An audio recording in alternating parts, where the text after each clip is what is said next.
this is Pastor Rocky Randall. I'm going to continue on, push forward with this series. Quite honestly, I have some reservation because I was trying everything I could to talk myself out of it. So I've been doing a lot of thinking and praying and just kind of considering some different things. And, certainly there's that within me that says, just delete everything and forget about it, and it's not your problem. But I just keep going back to the fact that I feel like I need to address this for those who, are in the know, and those who are, friends of mine, and especially church members and such. But we have many people who aren't members of our church who still are kind of, aware of our link to New IFB and to Pastor Anderson. And again, I'm not trying to cause any problems. I'm not trying to stir things up. I'm just trying to put things together. And I believe this recent situation and allegations and such have been kind of the final straw that I feel like I need to just finally come to terms with, what I kind of already felt. Now, I want to be clear that I'm not saying I agree with completely the testimonies. I'm not receiving the accusations. I do believe there have been enough witnesses, for me to receive it and definitely think that something is going on. I believe there's definitely some truth to the allegations that are made, but then you have to ask, what we do with those? Do we even, are they cause to disqualify somebody from pastor and all that? Well, let me say this. I've kind of altered a little bit what my purpose is of these videos. Okay. Originally I guess you could say, calling for the resignation of Pastor Anderson. Apparently his church and people from the New IFB, other pastors from the New IFB, have gotten involved, have asked the tough questions, and they have come to the understanding that he hasn't disqualified himself from being the pastor. And whether or not I agree with that, it's not my business. Like it's not my church. I have no authority to kick somebody out of office of another church, another movement. But that doesn't change the fact that I still have a lot of grievances, I guess you could say, that I feel like need to be addressed and need to be, open as far as where I stand on some of this. So the next video I want to make, the last video was about sharing Pastor McMurtry's post, and I kind of just wanted to make it clear that I'm not choosing a side or just jumping on some disgruntled new IFB members or anything like that.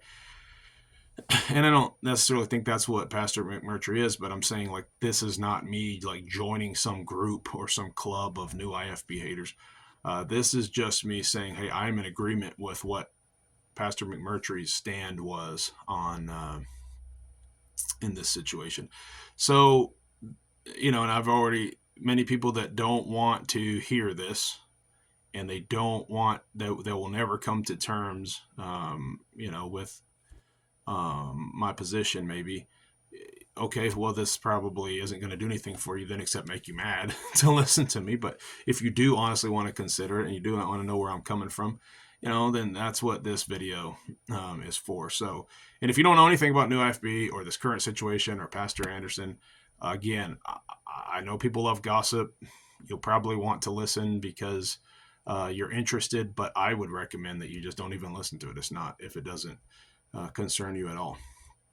All right, so the title of this video is My Introduction to and First Impression of Pastor Anderson. And it's actually pretty positive, okay? I don't have a lot of negatives, but there will be some things that I'll talk about. And then in the next video, it'll start getting more, bring up to current events, and it'll be a little bit more negative, all right? But I first want to just be honest in, the positives.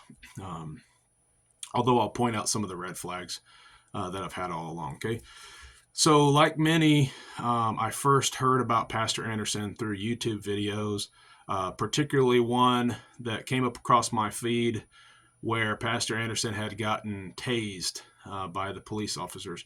And there was a lot of videos on that got me, curious. And I looked into that and I found out, hey, here's an independent fundamental Baptist preacher, and he has a lot of sermons online.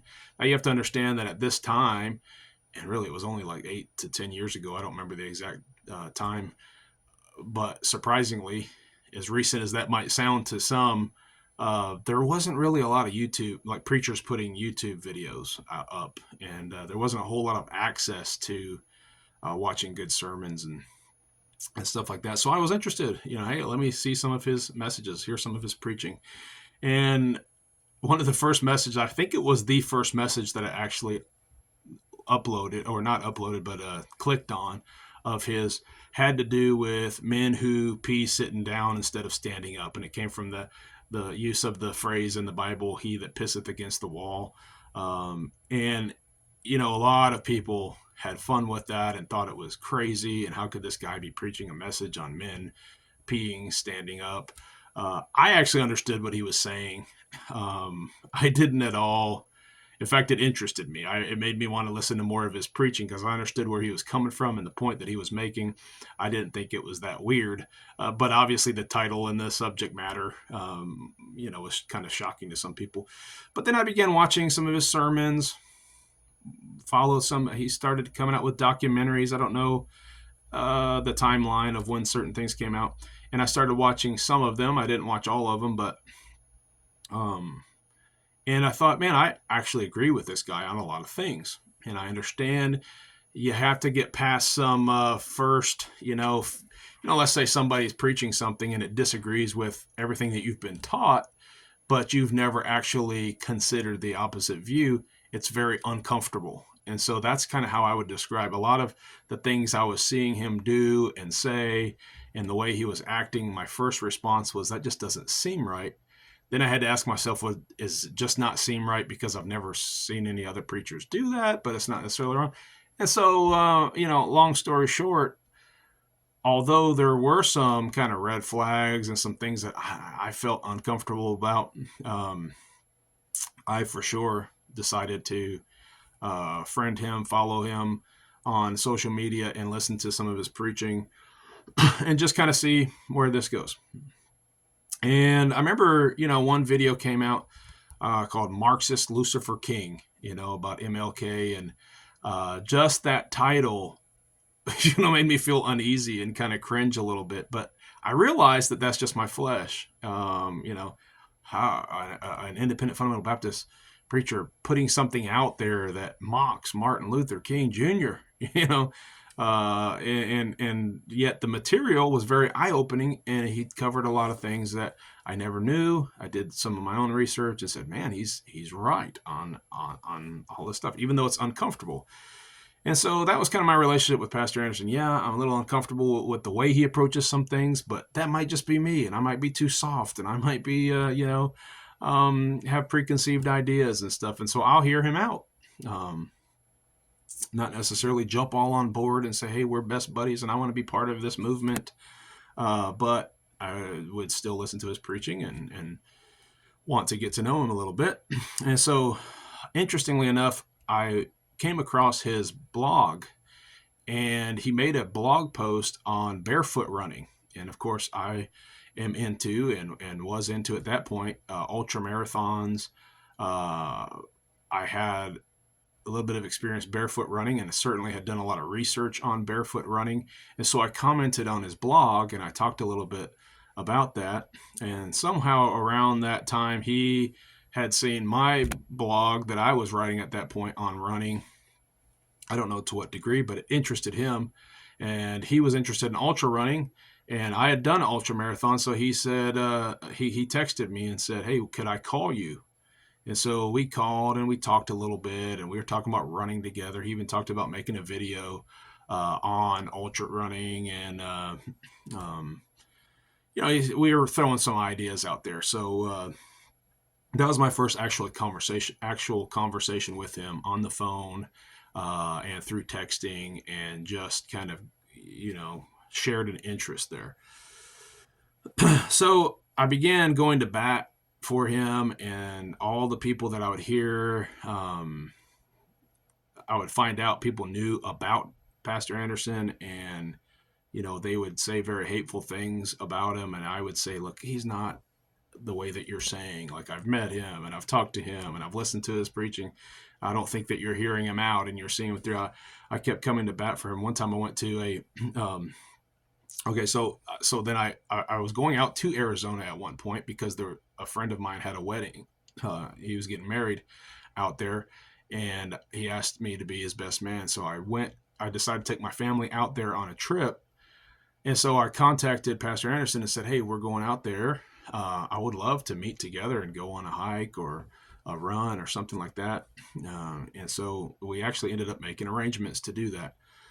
So when I went there to the wedding rehearsal, I ended up telling some people, oh yeah, I'm going to go on a run tomorrow with a pastor friend. And they said, well, who is it? And I said, have you ever heard of Pastor Steve Anderson? And their eyes just got big. And everybody that I said that to was just like, one person specifically said, if I hate that guy.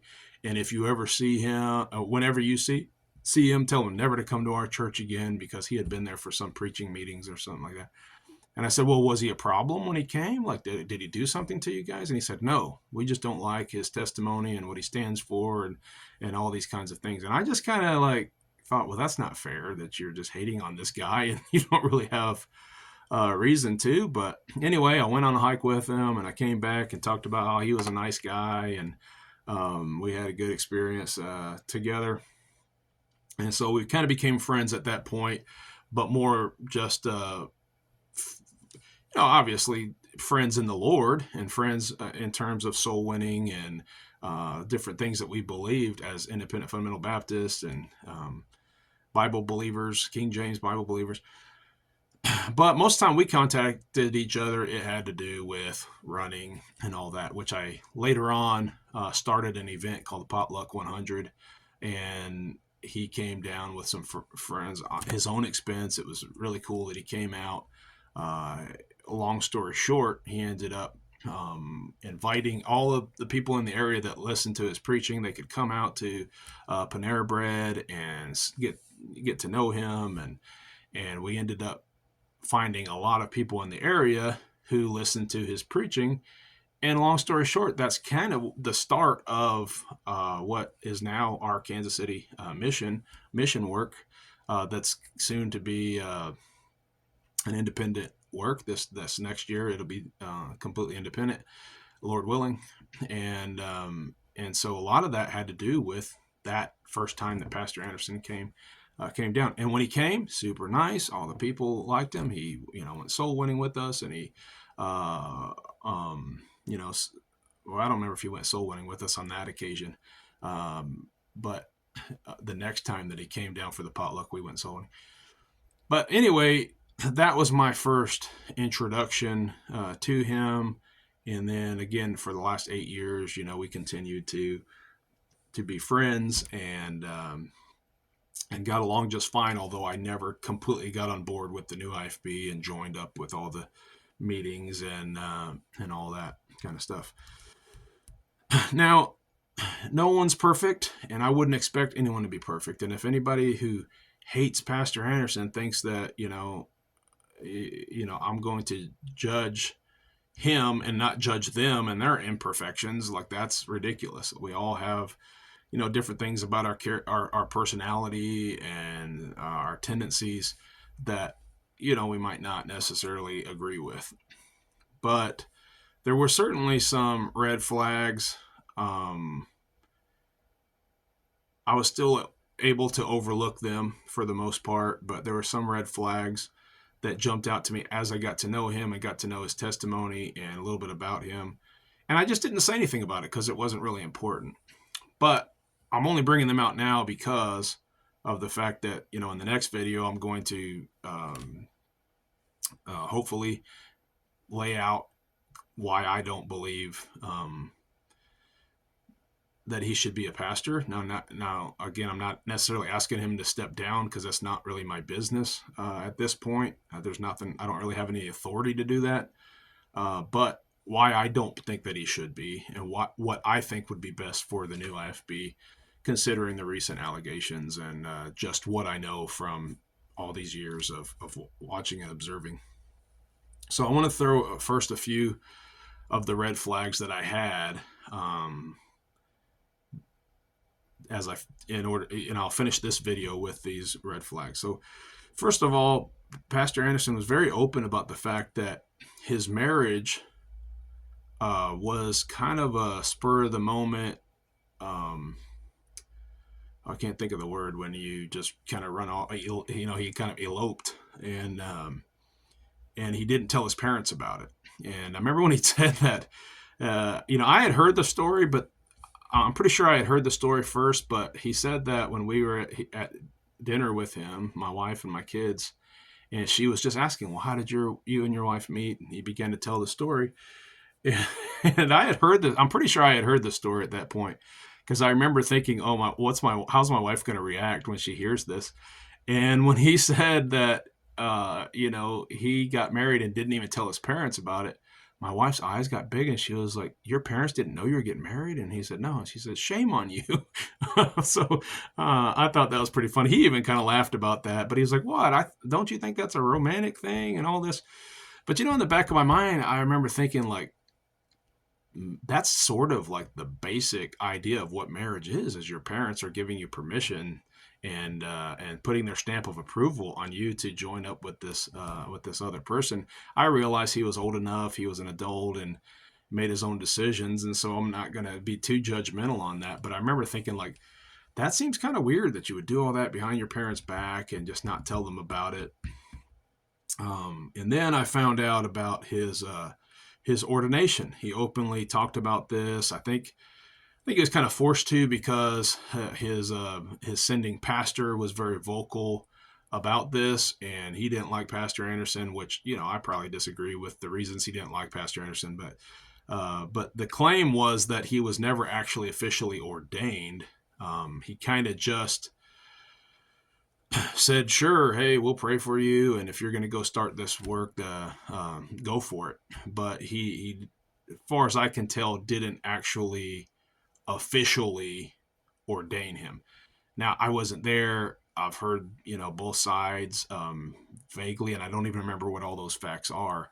But I just remember that being a red flag, that it seemed a little bit like self-will to just go and start this work, and by God, I'm going to do this thing. But obviously, it would seem that God blessed it, and it did start, and it grew to be a great church over the. Sorry, my phone overheated. I wasn't thinking. I had it sitting on top of a lamp. But anyway, okay. So the next red flag was, I noticed that in Pastor Anderson's just regular videos talking to people, or even sometimes in his messages, he would use certain words that I was always taught were considered bad words, and for sure not something that a preacher should say, especially from the pulpit. He would say that he's pissed, not using the word piss or pisseth, from the Bible, but he would just say it in the common vernacular of today that would be considered a cuss word by many. And the use of the word crap, actually, to be quite honest, I think my family even kind of picked that up. Whereas at one point, like, we would never have said that because it was just considered a inappropriate word. And I realize the argument comes at some point, like, well, what words are inappropriate and aren't? Who gets to dictate what that is? And I understand all that argument. I'm just telling you what the red flag was and what concerned me. Where he would say, instead of just talking about hell, he would say, like, "What the hell?" and just talking to people or in preaching. And to me, it just struck me as very odd for a pastor to talk like that, knowing that many raise their children to believe these are bad words. society. Yes, nowadays society just says whatever words that they want, but preachers particularly should be above that in setting an example to what the world even identifies as bad words. Like if you look up, if you're watching a movie, you're gonna look up a movie and you check the IMDb, the parental guide or whatever. It will list, hey, it says these different words, and these are supposed to be bad words that they'll change the rating of whether a movie is appropriate for a certain audience based on the language. And then you got preachers saying, like, who cares what society thinks? Like, I'm going to say this. And I understand the vibrato there. I understand, like, hey, it's manly and no one's going to tell me what to say. And, we can look at Elijah and men in the Bible who were very bold and all that kind of stuff. I get it. But at the same time, that's definitely a red flag to me of a lack of discernment when it comes to presenting oneself as a figure for others to emulate. And I know that all the new IFB listeners and preachers of the new IFB will make fun of that and say that I'm weak and I'm soft and I'm silly for even believing that. But look, I'm not the only one. Like, there's a lot of people who have a problem with that. And more recently, it's found out that it's even worse than that. And you can see in interviews with pastors where they'll use SHIT. I can't even say it. Right? So, again, it has to do with my upbringing, but it's also the way I raise my children. And so why am I going to say that and flippantly use these kinds of words? Not even flippantly, just use them at all. Really, there's no need for them in my vocabulary. But and they'll use these with each other, and I would suspect much more. I have heard tell of preachers saying the F word. I'm not talking about this one specific well-known time where a preacher used it behind the pulpit. I'm just talking about in general. I think that they sometimes will use these words at home. I've heard people talk about how, oh yeah, that's normal to just drop the F-bombs and stuff like that. And so I don't want to just speculate that no words are off limits. I'm not saying that. I'm just saying is a red flag. Okay, so the next red flag to me was the fact that he just kind of embraced being called this hate preacher. And I understand there are some things that we need to hate, and I understand that the world is going to call us hateful because we preach against certain things. But do we really want to have a reputation of being mean and hateful? And we should have a good testimony, to them who are without. They should be able to look in and say, like, hey, that, we got to be, mindful when we're around this person, that they are holy. Like, they don't use these words, they don't do these things, they don't act this way, and they behave, they're temperate, and they're not quick to anger. All the things that match the qualifications of a pastor. It just kind of concerned me that Pastor Anderson was okay with, having these accusations made, and that he never, that I can think of, ever even admitted that maybe he goes too far. Like maybe he's said that, but I don't remember ever hearing that.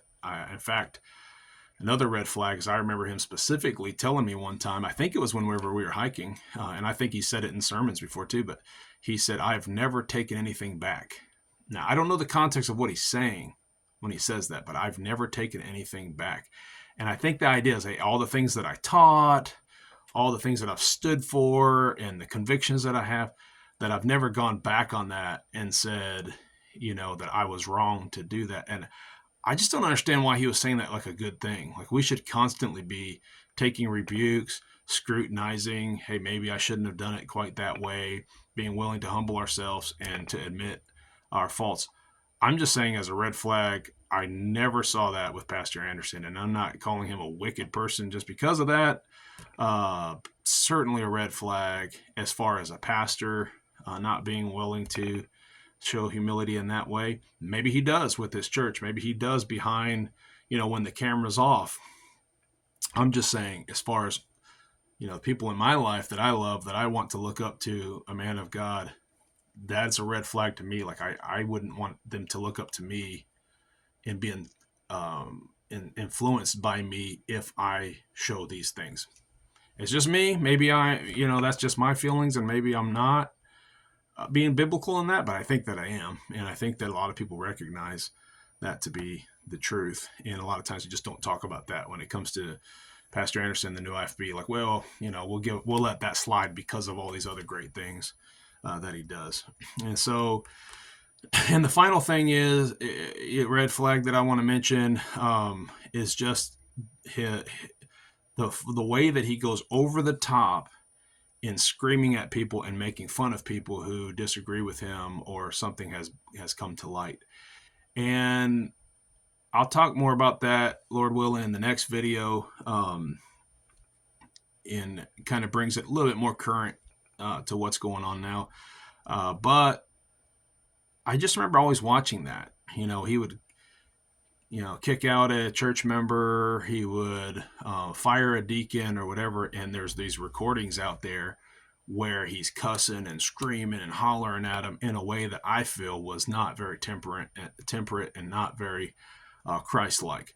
Is it okay to get mad? For sure. Righteous indignation? For sure. Jesus sat down, made a scourge, flipped over the tables, and got the animals all out of there. I don't see a place where he actually hit the people, but obviously there's a time for righteous indignation, but that's not what I was seeing necessarily with all the just over-the-top displays of anger. Now, and again, a lot of people disagree with that and say I'm just too soft, or I need to get more angry and I need to be more vocal about my anger. I'll talk about that in the next video, but hopefully there was a lot more positive in this than negative, because the purpose of this video is just to show that my introduction and the years that I have been associated with Pastor Anderson, I have made a lot of excuses for him, and I've seen him as a good guy. I still appreciate his zeal for the Lord, and much of what he does, his intelligence, his ability to teach is just something that, I could almost say that I covet, not in the sense that I'm jealous of him, and, and there's somebody's going to say like, oh, that's why he's doing this, because he's jealous.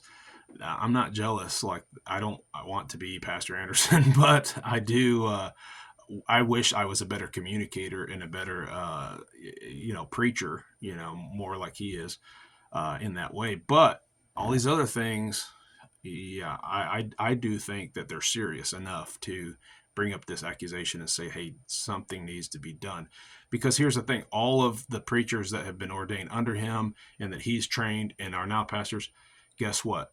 They share those same characteristics. Where do they get it from? They got it from him. It's not necessarily all wrong, but there are definitely some things in there that must change if people are going to actually give appropriate credit to this movement as a good thing and for the name of Christ. And again, new IFB is growing, the churches are growing, people getting saved, all this. I understand you could look at that and say like, oh, that's the will of God and this is great things going on. Yeah, doing it God's way is not going to hurt the work of Christ. I believe wholeheartedly that this movement could see greater works if they would stay united under the right things in the biblical principles, and they could put aside some of the hateful antics and stuff like that. So I hope that makes sense. I hope I haven't lost too many friends and people hate me. At the same time, don't lump me into that group of, oh, you just hate Pastor Anderson, and so that's why you're doing this. There's two sides to the extreme. There's two extremes to, how somebody's going to view me on this situation. At the end of the day, I don't care because I think I'm doing what's right, but I do want you to hear me out and understand where I'm coming from. I hope that makes sense. God bless you. Have a good day.